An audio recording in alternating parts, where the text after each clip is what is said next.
ഇനി കണ്ടില്ല, അറിഞ്ഞില്ല, കേട്ടില്ല, കഴിച്ചില്ല എന്ന് പറയാൻ നിൽക്കണ്ട. വേഗം അങ്ങോട്ട് വീഡിയോ സേവ് ചെയ്ത് വെച്ചോളി.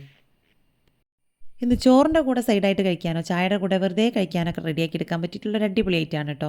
അപ്പോൾ നല്ല തിളച്ച വെള്ളത്തിലേക്ക് ആവശ്യത്തിനുള്ള ഉപ്പ് കൂടെ ചേർത്ത് കൊടുത്തതിന് ശേഷം ഒരു 3/4 കപ്പ് ചെറിയ സോയാബീൻ ചേർത്ത് നല്ലപോലെ തിളപ്പിച്ചെടുത്തതിന് ശേഷം ഇതിൽ നിന്ന് ഊറ്റി മാറ്റി വെക്കാം. ഇനി ഇത് നല്ലപോലെ കഴുകി വൃത്തിയാക്കി ഫുള്ളായിട്ട് വെള്ളമൊക്കെ ഒന്ന് പിഴിഞ്ഞ് മാറ്റി വെക്കണം. ഇനി അടുത്തതായിട്ട് അതുപോലെ ഒരു പാനിലേക്ക് കുറച്ച് വെളിച്ചെണ്ണ ചേർത്ത് കൊടുക്കാം. എണ്ണ നല്ലപോലെ ഒന്ന് ചൂടായി വരുന്ന സമയത്ത് അതിലേക്ക് 1 ടീസ്പൂൺ ഇഞ്ചി വെളുത്തുള്ളി പേസ്റ്റ് ചേർത്ത് ഒന്ന് മൂപ്പിച്ചെടുത്തതിന് ശേഷം അത്യാവശ്യം വലുപ്പത്തിലുള്ള ഒരു സവാള ചെറുതായിട്ട് തന്നെ കട്ട് ചെയ്തെടുത്ത് ഇതിലേക്ക് ചേർത്ത് കൊടുക്കാം. ഇനി ആവശ്യത്തിനുള്ള ഉപ്പും കൂടെ ചേർത്തിട്ട് സവാള നല്ല രീതിയിൽ വഴറ്റിയെടുത്തതിന് ശേഷം ഇതിലേക്ക് മസാലപ്പൊടികൾ ചേർത്ത് കൊടുക്കണം. അപ്പോൾ 2 ടീസ്പൂൺ കാശ്മീരി മുളക് പൊടിയും, ഒരു 1/2 ടീസ്പൂണിൻ്റെ അടുത്ത് മഞ്ഞൾപ്പൊടിയും, 1/2 ടീസ്പൂൺ ജീരകപ്പൊടിയും, ഒരു 3/4 ടീസ്പൂണിൻ്റെ അടുത്ത് മല്ലിപ്പൊടിയും കൂടെ ചേർത്തിട്ട് നല്ലപോലെ ഒന്ന് മിക്സ് ചെയ്തെടുക്കണം. പൊടികളുടെ ആ ഒരു പച്ച സ്മെല്ലൊക്കെ ഒന്ന് പോയി കിട്ടുന്നവരെ ഒന്ന് മിക്സ് ചെയ്തെടുത്തതിന് ശേഷം നേരത്തെ നമ്മൾ പിഴിഞ്ഞ് മാറ്റി വെച്ചിട്ടുള്ള സോയാബീൻ ഇതിലേക്ക് ചേർത്ത് കൊടുക്കാം. സോയാബീൻ ചേർത്ത് നല്ല പോലെ ഒന്ന് മിക്സ് ചെയ്തെടുത്തതിന് ശേഷം അടുത്തതായിട്ട് നമുക്കിതിലേക്ക് കുറച്ച് വെള്ളം ചേർത്ത് കൊടുക്കണം. അപ്പോൾ അതിനായിട്ട് ഞാനിതിലേക്ക് കടല വേവിച്ചെടുത്തിട്ടുള്ള വെള്ളമാണ് കേട്ടോ ചേർത്ത് കൊടുക്കുന്നത്. ഉപ്പും മഞ്ഞളും കൂടെ ചേർത്തിട്ടാണ് ഞാൻ കടല വേവിച്ചെടുത്തിട്ടുള്ളത്. അപ്പോൾ അതിൻ്റെ ആ ഒരു വെള്ളമാണ് ഇതിലേക്ക് ചേർത്ത് കൊടുത്തിട്ടുള്ളത്. അപ്പോൾ അതും കൂടെ ചേർത്ത് നമുക്ക് കുറച്ച് സമയത്തിനൊന്ന് അടച്ചു വെച്ച് കൊടുക്കാം. അപ്പോൾ ഒരു 1/2 കപ്പിനടുത്താണ് കേട്ടോ ഞാനിതിലേക്ക് വെള്ളം ചേർത്ത് കൊടുത്തിട്ടുള്ളത്.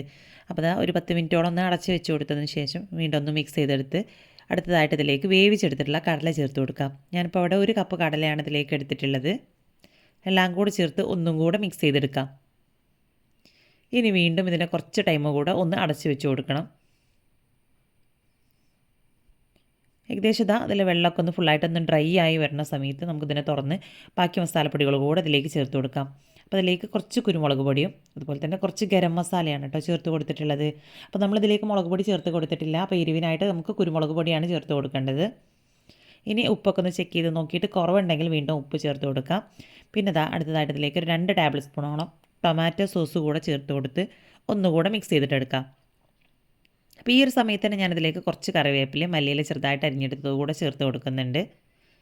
എല്ലാം കൂടെ ചേർത്ത് നല്ലപോലെ മിക്സ് ചെയ്തെടുത്ത് അതിൽ വെള്ളമൊക്കെ ഒന്ന് ഫുള്ളായിട്ടൊന്ന് ഡ്രൈ ആക്കി എടുത്തു കഴിഞ്ഞാൽ നമ്മുടെ നല്ല ടേസ്റ്റി ആയിട്ടുള്ള സോയാബീൻ കടല റോസ്റ്റ് ഇവിടെ റെഡി ആയിട്ടുണ്ട്.